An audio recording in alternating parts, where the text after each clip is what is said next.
Here transcribed is Richard Diamond, Private Detective, starring Dick Powell.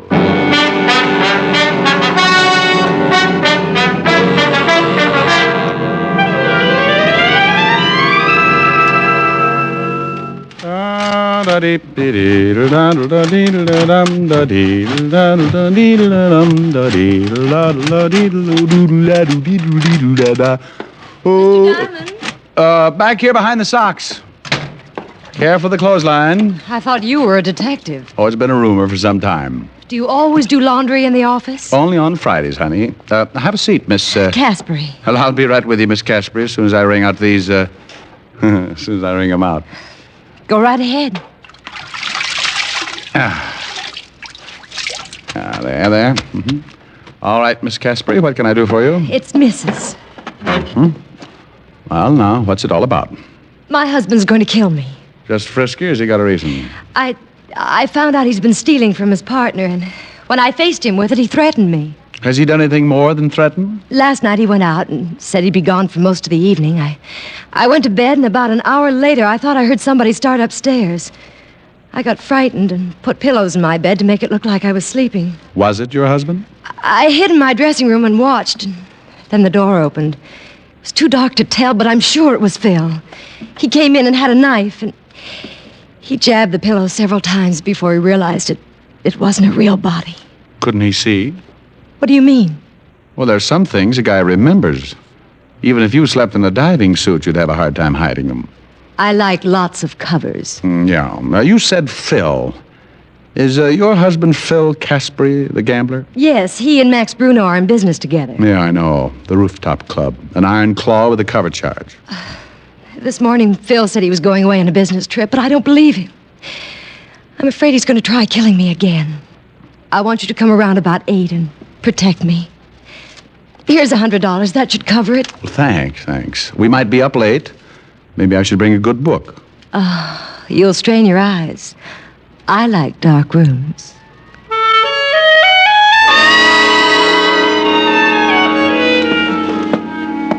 She got up then and walked slowly across the room like a big cat that had just finished eating its keeper.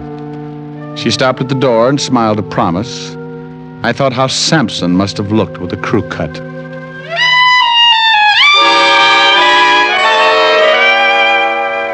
Around 1, I stopped in at the corner of 51st and Broadway for a bite of lunch. I killed part of the afternoon at the newspaper morgue, looking up the past files of one Phil Caspary. No convictions, but a bundle of arrests. The partnership with Max Bruno had earned some big type from time to time, and it seemed that Mr. Caspary's partner, Max, was quite a favorite with the local authorities. They'd nailed him twice. The first time, Uncle Sam sent him away for missing too many March 15ths. The second was when I remembered. A rookie cop caught him with a gun. The parole board said shame and sent him up for the rest of the stretch. I went back to the apartment, dressed, and by 8 o'clock I was ringing Mrs. Caspary's doorbell.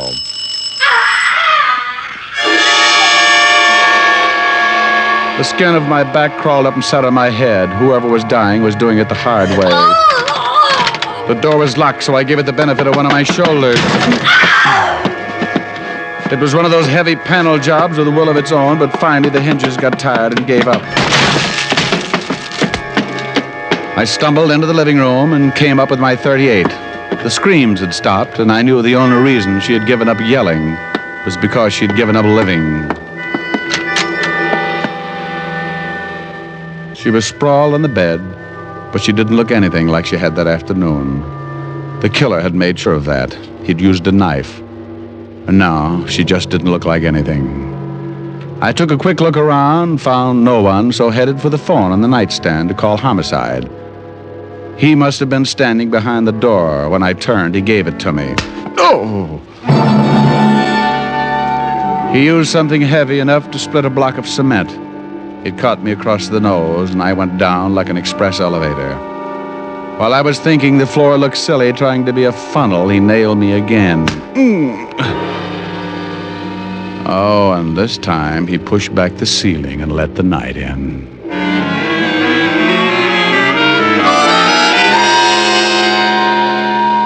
It's easy to relax after a good beating. You just bleed a little and grow weak. When someone tries to shake you out of it, it's like trying to sober a drunk that got mulled on cleaning fluid. Come on, Rick. Let's go. Snap out of it. Oh. Come on, kid. You're a mess. Oh, I'm stuck in the confetti. Yeah. We have a party or something? Yeah, it looks that way. Wake up, you're still running around with the squirrels. Oh, my. Take a look at that bed, Walt. If I appear untidy, it makes up for things. We cleaned it off. Now try and sit up. The ambulance will be here in a minute. Oh, get me a bat, will you? If I can find the guy who crowned me, I'll give you another customer. We got him outside, but I can't say I blame him. Who you got? Caspary. He says you knocked off his wife. What? He called us, said he came home, found the body, and found you tiptoeing through the corpses. Yeah? Well, maybe he told you his wife came to see me today and gave out with $100 to protect her from him. No, as a matter of fact, he didn't. Well, then don't stand there on your swollen bunion, Walt. He's got me in line for a murder rap, and I don't like it. Don't blame you. Otis, bring in Mr. Caspary. Yeah, Lieutenant. Get in there, Caspary. Okay, Sergeant. Okay, take it easy. Here he is, Lieutenant. Caspary, Diamond here says he'll trade you a seat in the electric chair for his pushed-in face. I don't get it. Well, stick around, Phil. It'll catch up with you. Hold it a minute, Rick. I've had my face turned into an ad for taffy machines. I've got a right to gloat. Look, why the chit-chat, Lieutenant? You got your killer. That's what Diamond thinks. He says you fit the job. He's a dirty liar. Says your wife retained him to protect her from you. For why? She found out you were robbing your partner. You made one try for her, but you missed. You graduated, Diamond. Now you're a filthy liar. All right, Rick, lay off. Okay, but I'd like to play some more. I want some answers. Then why don't you ask his partner? You know him, Max Bruno. All right? Let's all go see Max Bruno.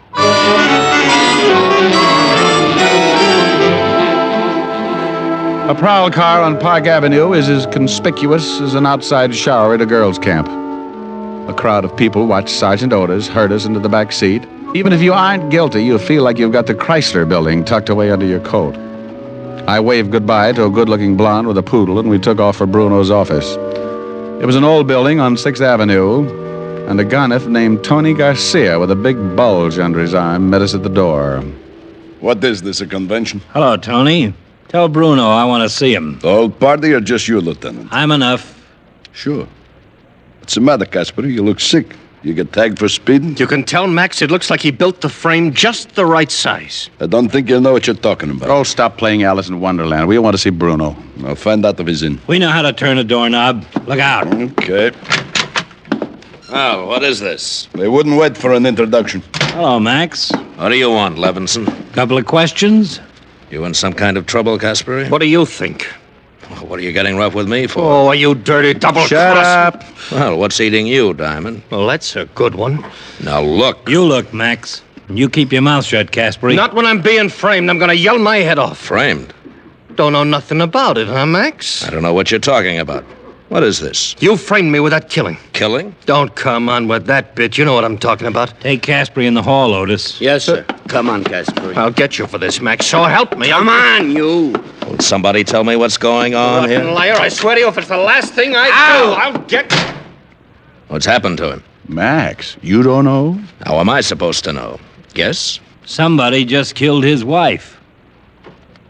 Tony, Yeah, boss. wait in the hall. Yeah, boss. Caspary knocked off his wife, huh? Well, he didn't say it was Caspary. Look, Caspary's my partner. At least he was. You split? Yeah, a couple of days ago. Why? I've been checking for a couple of weeks. Caspary's been holding out on the take. How'd you find out? His wife called me and told me. Oh, really? Wonder why a wife would incriminate her husband like that. Yeah, she was scared stiff. She found out what he was doing, and he told her he'd kill her. So she didn't know what to do. She called me. You knew her pretty well, huh? Not too well. She figured I could give her protection. I told her to see you, Diamond. Well, now, that was very nice of you, but what did you do about Caspary when you found out he was robbing you? Told him to get out, have the money back by tomorrow morning. You tell him his wife tipped you about him? Are you crazy? Of course not. Said I'd been checking on him for a long time, that the books didn't tally. And what did he say? He said he didn't do it. What'd you expect him to say? Well, are your books short? 200,000 worth. Okay, Max, we'll be talking to you. Wife's dead, huh? About as dead as she can get. See you around. Yeah. Okay, so he told you how I've been robbing the till. Yeah, he did. Well, let's go. What's the matter, Caspary? You give it up? I'm framed. That's it. Let's go. Oh, by the way, what did you do with the murder weapon? Don't be surprised if you wake up some morning and find it sticking in your back. Get him out of here, Otis. Come on, you. Come on. Well, Levinson did it again. Suspect in custody. What do you do for an encore? Sleep? You want me to drop you off in emergency? You could use a new face. No, I'll grab a cab and go to the apartment, clean up. Got to see Helen later. Okay, but stay off the streets. Somebody's liable to think you're dead and bury you. Oh, that's a good one. Night. Good night.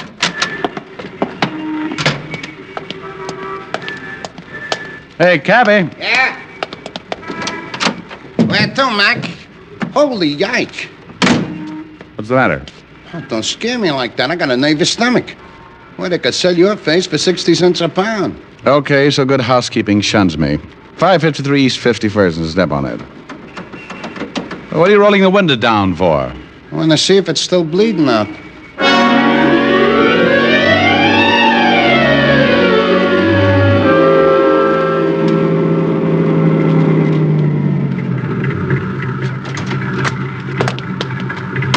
$0.35. There you are. Thanks.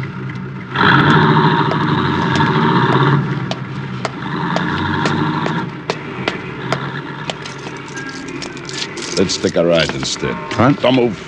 Hey, what's going on? I told you we're gonna take a ride. The gun in my back I don't recognize, but you should have worn your other head, Tony. Move. Okay. What's the matter? Doesn't Max give you enough to eat? That's because I don't think you're funny. All right.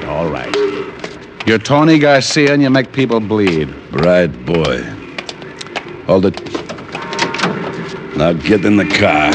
You're bending the suit. Get in. You drive.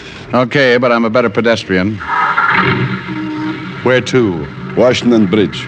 I don't swim any better than I drive. You won't have to. You're out for high diving. Get going.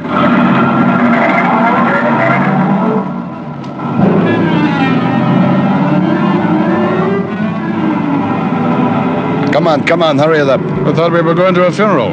That's a good one. What's it all about, Tony? Don't get nosy. Enjoy the ride. It's a new car.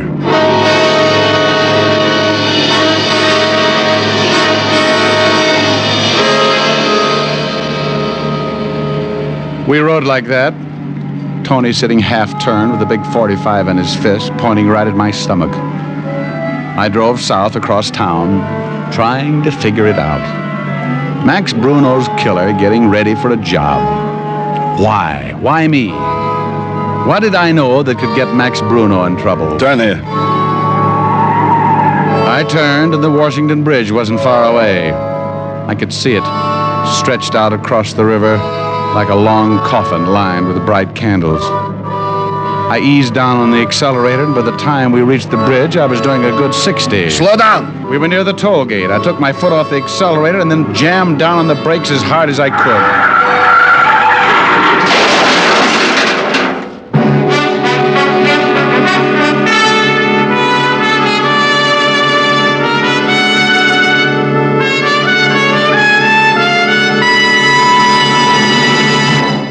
Before we continue with Richard Diamond, private detective, here are a few words about smoking enjoyment. You know, smoking is a day-in, day-out pleasure. We like each cigarette to taste as good as the one before. And we like the cigarette we smoke to be mild, to get along with our throats for a good long time. So it's good sense to test a cigarette over a period of time, not just a puff of this cigarette or a sniff of that. Yes, make the sensible cigarette test, the thorough test. Smoke only Camels for 30 days as you normally smoke, and you'll see how rich and flavorful Camels are, pack after pack. You'll see how mild Camels are, week after week. In a coast-to-coast test of hundreds of people who smoked only Camels for 30 days, noted throat specialists reported not one single case of throat irritation due to smoking Camels. That's real proof of cigarette mildness. Make your own Camel 30-day test, the sensible test, and see for yourself why more people smoke Camels than any other cigarette. How mild, how mild, how mild, how mild can a cigarette be? Make the Camel 30-day test and you'll see. Smoke Camels and see. And now back to Richard Diamond, Private Detective, starring Dick Powell.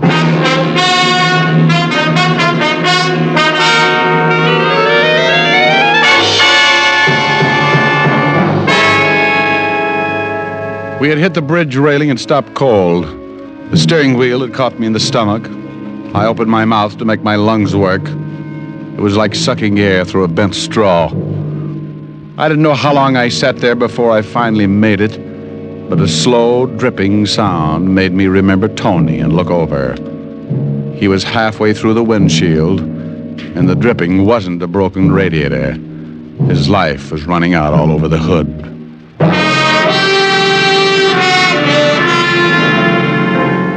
I got out of the car before the guards got to it. I had to have time to figure the whole thing out, and I didn't want to hang around for a lot of long explanations. I walked until I lost the crowd that was collecting. I took in long breaths of fresh air until my head cleared, then spotted an empty cab heading back to town, flagged it, gave the cabbie the address of the rooftop club. I needed answers, and the best person to give them to me was Max Bruno. Late edition, get your late edition here. Read all about it.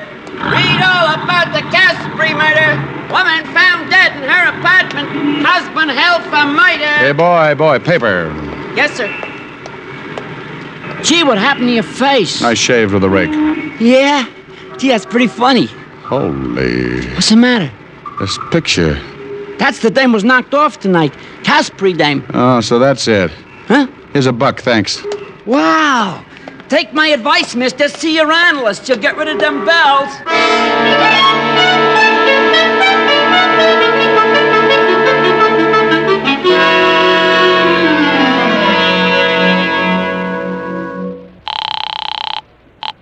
Homicide, Lieutenant Levinson. Walt, did you get to 415 at the George Washington Bridge? Yeah, about 10 minutes ago. Tony Garcia ran into the bridge railing. Some other guy with him. How'd you hear about it, Rick? Well, I was the other guy. What? Yeah, Tony was going to show me the bottom of the river. Are you nuts? Not at all, no. And have you seen the evening papers? No. Well, there's a picture of Mrs. Caspary on the front page. So what? Well, so this. The girl in the picture isn't the same girl who came into my office this afternoon. Well, who was she? I don't know. Now, wait a minute, Walt, Rick. well, no. Don't you get it? That's why Tony was supposed to gun me tonight. No, I don't get it. Oh, Walt, somebody wanted to frame Phil Caspary. They sent a girl to my office posing as Mrs. Caspary, so I'd swear she suspected that Phil was going to kill her. When I found the wife dead, she was cut up so bad I couldn't tell the difference. Well, then why kill you? To prevent what's just happened. Get me out of the way before I saw the evening papers. Then Max Bruno was lying about Caspary taking the money. Sure. There had to be a motive, so he cooked up the story about Mrs. Caspary calling him and telling him about Phil and the money. Then Bruno's our man. Oh, Walt, you're such a good boy. I knew you'd get it.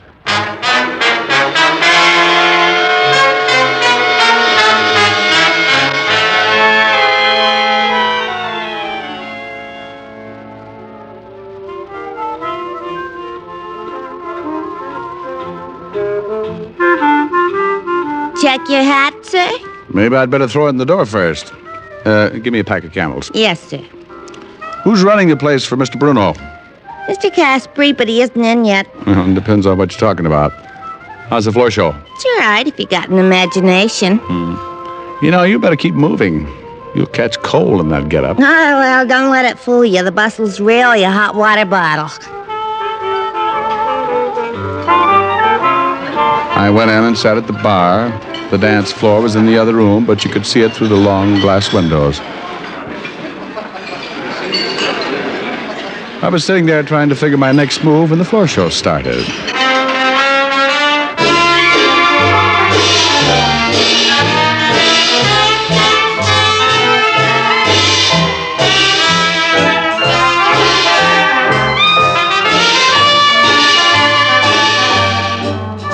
The usual line of cuties came out. The hat check girl was wrong. You didn't need an imagination. They were wearing just enough to make a bathing suit look like a sleeping bag. They tripped over each other getting off, and the lights went dim, and a white spot circled the piano. She came out in a green satin evening gown. I've seen grapes with looser skins. I didn't know what time it was. She knew what time it was. And she was pretty good, too. But she was better this afternoon in my office when she told me she was Mrs. Caspary. I got up and went back to the hat check girl with a warm bustle. Maybe you need a shot. Even the old ones stick around for the last show. Honey, where can I find that singer's dressing room? I thought you looked healthy. Mr. Bruno wouldn't like it. Well, maybe we don't let Mr. Bruno in on it. Oh, $10. You'll have to shove bamboo under my nails before I talk. She told me how to find the singer's dressing room. I thanked her and gave her a pat on the... You know, it was a hot water bottle. I walked by the bar again and listened while she poured it on. I've heard singers with better voices, but this one had the difference. She went into the last few bars, and I headed for her dressing room. I wanted to get there before she did. And unless that green satin gown was a breakaway, she didn't figure for an encore. I got in, sat down to wait. It was a quick minute before she showed up. Oh, shut up, you're flat. Oh, you get out of here. Go on, get out. Now, relax, baby. I got something to say. You want to listen or do you want to get shoved around? You just try it. I'll get some of Max's boys to let the air out of your muscles. Open your mouth and you'll be tripping on your teeth. Get away from that door and sit down. Not until you get your eyes full of fingernails. You little... Now, get this. I don't like marking up dames' complexions, but you're making it easy. Who sent you up to my office? Was it Max? Why don't you ask him? He's good at answers. Oh, so was his boy, Tony. He got dead trying to figure it out. Maybe you'd like to guess. Wait a minute, Diamond. One scream from me and everybody in the joint will be in here on your back. Honey, if you open your mouth, I'll shove your foot in it.